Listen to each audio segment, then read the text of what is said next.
This series is made possible by the generous donation of Stifel Financial and viewers like you. Thank you.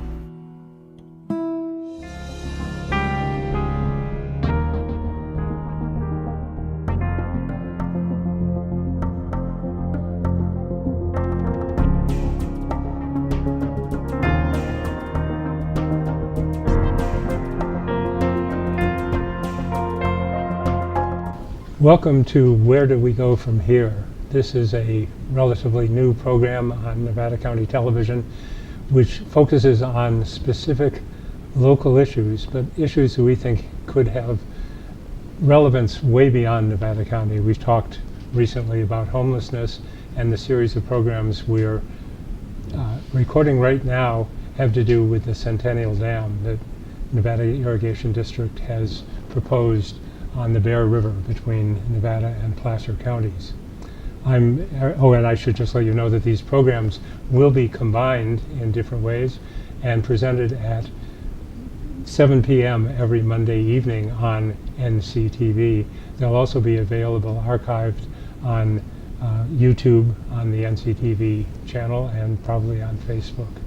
They'll be available in many different ways, and they'll be running for a considerable period. This program will probably not reach that location for several weeks, so some of the things we discuss may have gotten out of date by then. It is changing so fast. The Centennial Dam has already changed just in the last few weeks. I'm talking this evening with Melinda Booth, who's the Executive Director of South Yuba River Citizens League, and Jenn Tamo, who's a Community Engagement Manager. So welcome to the program. Thank you. Thanks for having us. You've been with SYCRL for 7 years? Just about, that's right. And most of that time you spent working on the film festival, Wild and Scenic Film Festival? Correct. And then all of a sudden you did such a great job with that they put you in charge of the whole caboodle? Something like that. South Yuba River Citizens League is such a cornerstone of our community in terms of conservation of our river and of our environment here that it's just something I'm personally really passionate about, and was able to share that through the Wild and Scenic Film Festival for many years, and I think it was seen that I had even more to offer, and I'm really honored to be in this role as of last fall, so it's still a relatively new role for me. Welcome to your new role. We've loved the festival. My cellmate and I have hosted filmmakers for the last 5 or 6 years and very much enjoyed having them here and enjoyed the movies.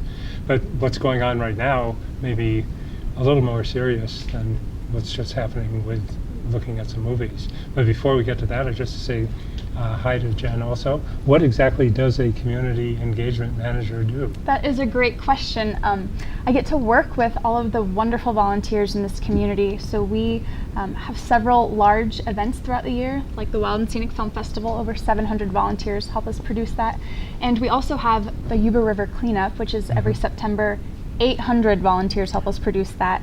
And not produce, but help us clean up the river. And it's an awesome opportunity to engage with the community. Our mission is to unite the community to protect and restore the Yuba River, and that's what I get to do on a day-to-day basis. It's awesome. But the big issue that's coming up now is not the Yuba, but the Bear. And what NID has proposed over the last 2 years is a plan that I think they originally had in the 1920s. It was called the Parker Dam. It seemed to have gotten nowhere. In between that time, NID built a number of other dams on local rivers, and now they've decided that they have to resurrect this. Why are they doing that at this time? It's a good question, and I might back up just a little bit if you'll indulge me. So the South Yuba River Citizens League formally came out in opposition to the dam about this time last year, and this is really our biggest fight and our biggest rallying of the community since our founding. We were founded back in 1983. A group of concerned citizens came together and said that we don't want to see the Yuba River Dam. There were about 6 dams that were proposed on the South Yuba River, and came together and said, we don't want this for our community. This isn't what we're about here. And ultimately we're successful with that fight, although it took 16 years. That stretch of river, that 39 miles, wasn't actually protected until 1999, and that happened when the state of California said, yes, we grant you wild and scenic status for this river. So we've forever protected that stretch of river to be free-flowing, which we're incredibly proud of. And got a name for the film festival. And inspired, yep, exactly. The film festival is definitely named in honor of that huge win. But there was still a lot of work for SYCRL to do in the community, and we've been going strong ever since then and have expanded our programming quite a bit, which I'd love the chance to share with you at some point, but we can focus a little bit more on Centennial.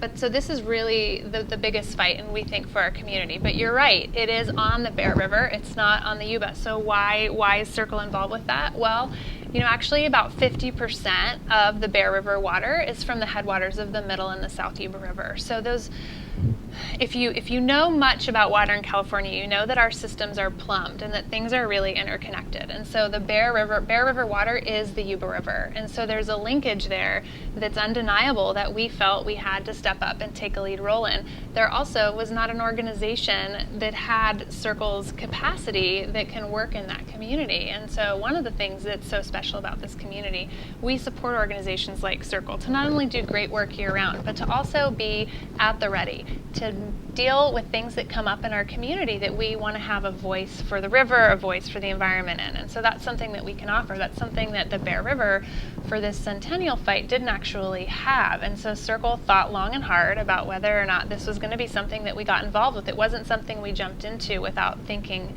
the whole thing through as much as we could, and decided, yes, this is a fight for us and a fight that we want to bring our constituents along with, because it's really, we think, the wrong decision for our community. And you mentioned that, you know, it was proposed back in the 20s, and that's almost 100 years ago, and it was passed over as a project then, and many times since then. In the heyday of dam building, this project couldn't be justified, and it's still not a project that is justifiable. Yeah, I've noticed that it seems that the NID is not giving very many good reasons for this, except that there may be a drought, the drought may return, we have to collect more water, but most of those arguments, as far as I can see, are pretty easy to shoot down. There are other ways of collecting water and saving water besides building a brand new dam. Mm-hmm. We feel that way. So now that you have come out in opposition, you have garnered a great deal of support from local citizens. If you look at the Union, there are many more editorials opposing the dam than supporting it. And from my point of view, the arguments in favor of it seem fairly weak. But I'm curious, could you explain why NID thinks it needs it? Sure. I mean, do you want me to give that one a stab? Sure. Okay. This is probably the question that I actually get asked the most, and I find it one of the more challenging questions to answer, because I don't see a clear reason why, and so it's a challenge. So there have been a number of different reasons cited that we've been able to come up with in here, and there's growth in our suburban communities. So there's additional subdivisions in, say, Lincoln, areas like that want to be built that need water. There's a profit motivation to be able to gather water, to be able to sell it out of our district at a profit. And I think the thing that we're hearing most from them in their arguments is that it's to address climate change. And SYCRL, more than any organization, is all about addressing climate change. It's a real thing, it's here, and we need to be able to deal with it. However, we feel that the dam is not the way to deal with climate change. Climate change brings uncertainty. It's going to probably, the models show that it's going to bring more precipitation in the form of rain rather than snow.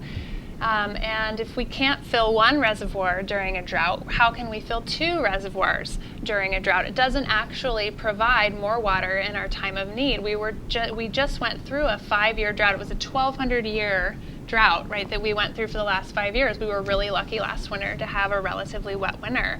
We're projected this year to have a pretty dry winter. We're hoping that that March will save us a little bit, but we'll see what happens. A dam is a 19th century solution to a 21st century problem. What we really need is we need to have multiple constituents and stakeholders sitting at a table figuring out what water management and water conservation looks like in the 21st century faced with the uncertainty of climate change. Yes, climate change is real, it's here, and water is going to have an impact, but we need to manage our water differently and not in the same way that we have for the past 100 years. And the biggest critique I see lodged against NID is that it tends to be rather secretive and not really open in this process. In many, many processes, we even had one of the NID directors, Nancy Weber, talking about this, and she said she thinks that that's probably the biggest fault of the irrigation district, that it doesn't really communicate with its users and its constituents, I think you'd really say, very well. I know that the NID has already been spent something like $12 million, I think that's the amount, on buying up land for the dam long before it really got any public exposure. Is this how you see NID? That as being a not very public entity? Well, we think the relationship with their constituents, because that's very much what NID's customers are.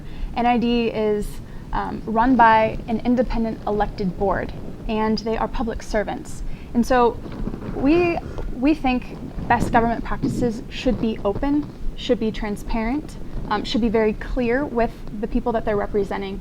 And so we've actually launched a campaign to try and have NID be more transparent. I think the goal of SYCRL and so many members who are concerned about our water future is, let's have a conversation, let's have a dialogue, let's have the dam not be a foregone conclusion. This is a proposal really in its infancy. We have yet to see draft environmental impact reports and environmental statements.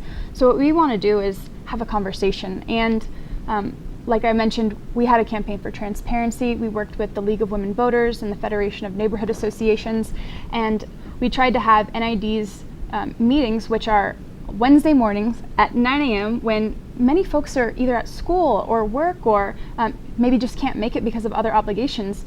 It's not a very convenient time, but this is democracy, and people,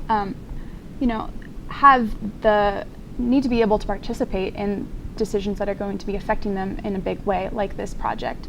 So we worked with FONA and the League of Women Voters to have NID live stream and archive their meetings online, just like the City of Grass Valley, Nevada City, and Nevada County, which we think should be the standard.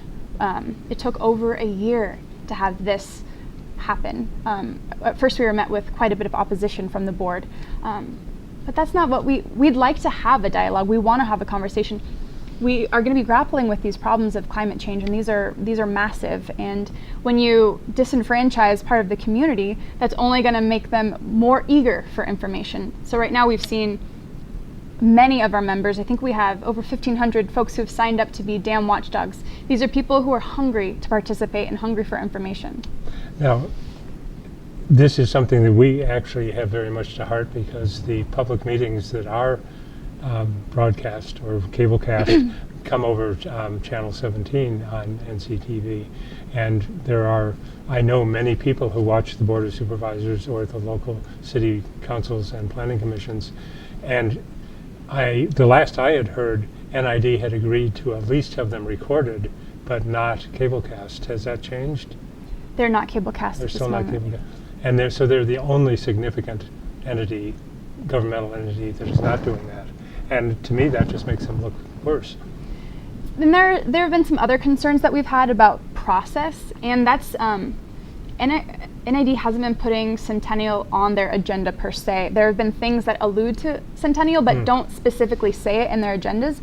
So when we have folks who are looking at the agendas or looking at what expenses have been paid, it's not very clear, and we haven't been given a lot of opportunity to have a dialogue. In fact, the Foothills Water Network, which we are a part of, is a local nonprofit organization that pulls together a lot of entities that are working on behalf of protecting the Yuba and the Bear and the American River watersheds. And they're asking for Centennial to be agendized as a permanent topic of conversation at all of the NID meetings. Because right now what we're finding is it might be talked about in the general manager's report, but it's not an opportunity for us to actually talk about it. Or if people give public comment, the board can't actually respond to people. So what we're asking is, let's actually grapple with this and let's talk about it. Now, there are a number of seats on the NID board that are open in the upcoming election, and I would imagine that this is going to be one of the major issues that the candidates are going to discuss. I haven't heard any specific positions anyone has taken, and I don't really want you to speak about the candidates right now, but do you also have that impression that it's going to be a flashpoint in the elections? I would imagine so. I think yes.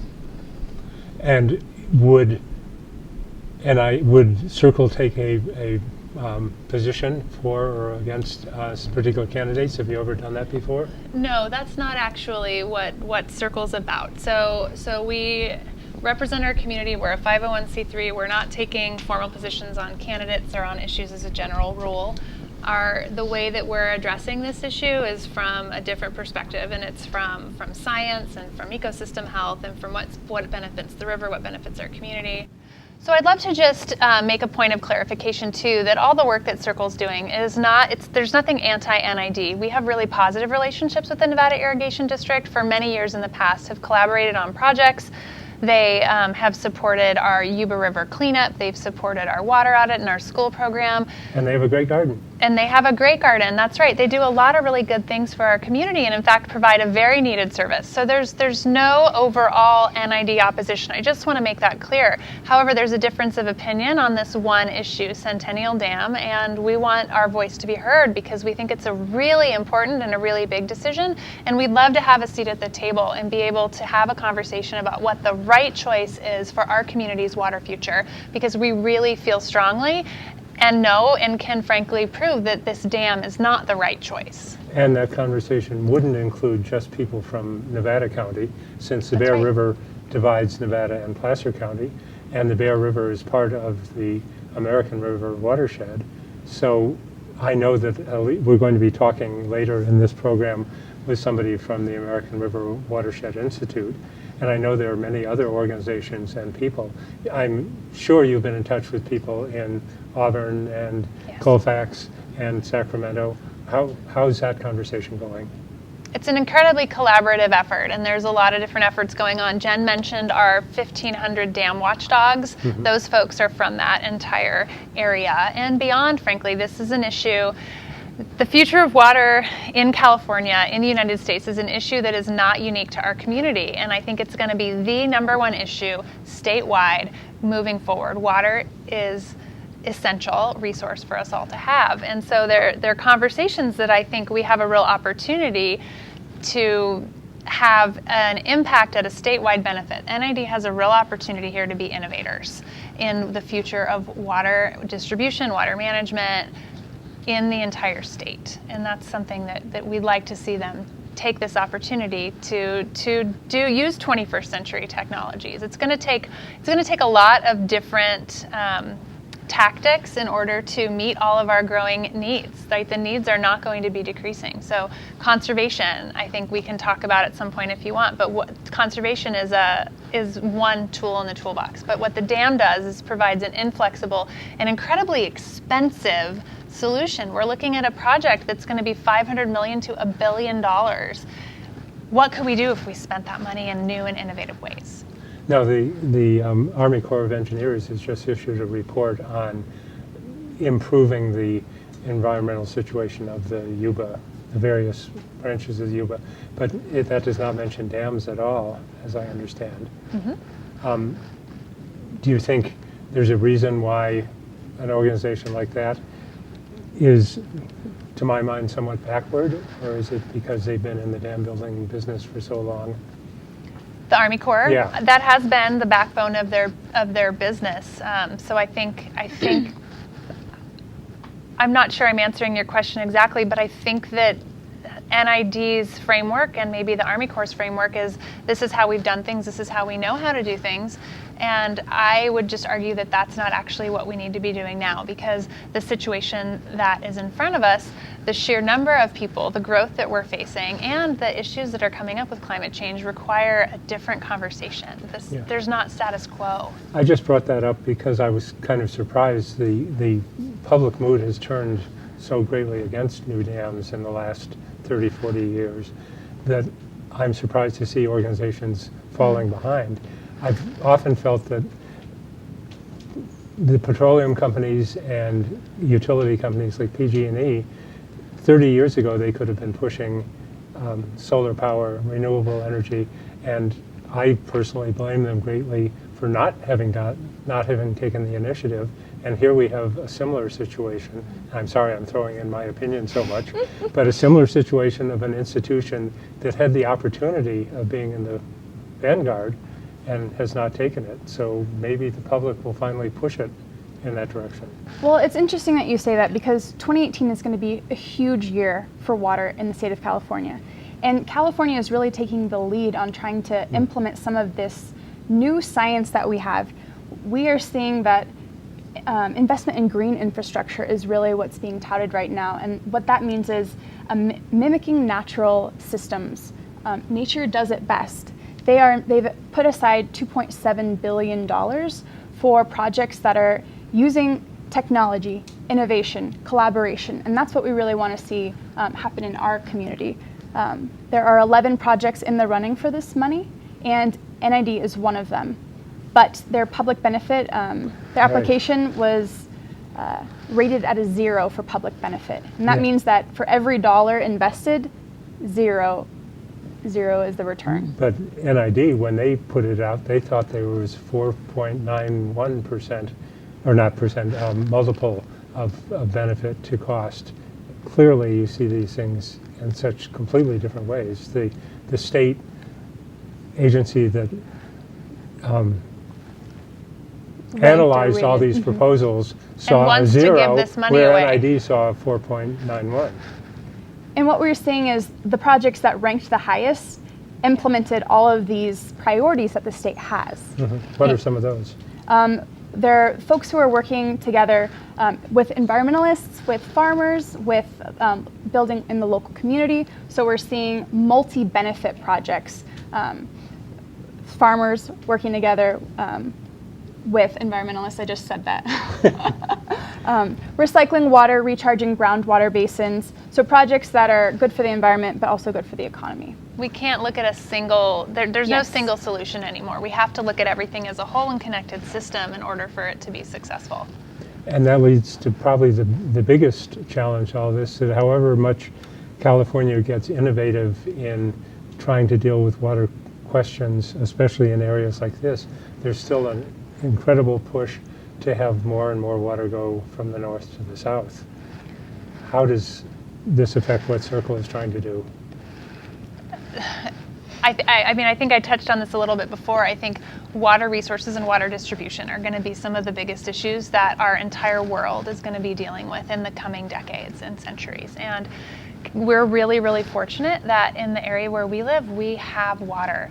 We are a water-wealthy community, and so what we do with that water, how we manage that water, is precedent-setting for how it can be done well in the future or done poorly. We'd like to see it done well. I think our community models that in so many different ways, where people come here and they want to invest in their community and do things in a really innovative and creative way, and this is an opportunity for us to do that and be leaders. I think we've covered this topic pretty thoroughly, but I wonder if, and I'm going to go out of the process a little bit in this, granting that you are not going to be opposed to NID, you are not going to be opposed to other organizations, but if you had to just speak to our audience, the people out there, what would you like them to do in the next 6 or 12 months to help you deal with the Centennial Dam proposal? And this is a time when you actually could look at the camera. Sure. Maybe Jen and I could both take a stab at that. Would you like to go first, or you want me to? I can go first. Yeah, please. If folks are interested in the issue of water, we invite you to become involved. Educate yourself. Come to the NID meetings. If you have questions, you can certainly come into the SYCRL office. I would say that the answers to some of these most difficult problems facing us is going to be that we need to come together and collaborate. Being informed is, I think, the thing that I would really want people to do the most. We don't all have to agree, but we have to have a conversation, and we're going to have a better conversation if people can be informed. We all come to an issue with a different lens, and that's only going to benefit us in coming up with a solution that's sustainable, that's flexible, that's resilient. And so the more that you can engage in your community and be involved in the place that you live, the better off that place is going to be. So the question is, as it was posed at the very beginning of the program, where do we go from here? And I think we've gotten very good answers from Jenn Tamo and Melinda of SYCRL. This program will be combined with other programs in the upcoming weeks, and it'll give you an opportunity to think about where do we go from here. Thanks very much for being with us, and thank you for watching.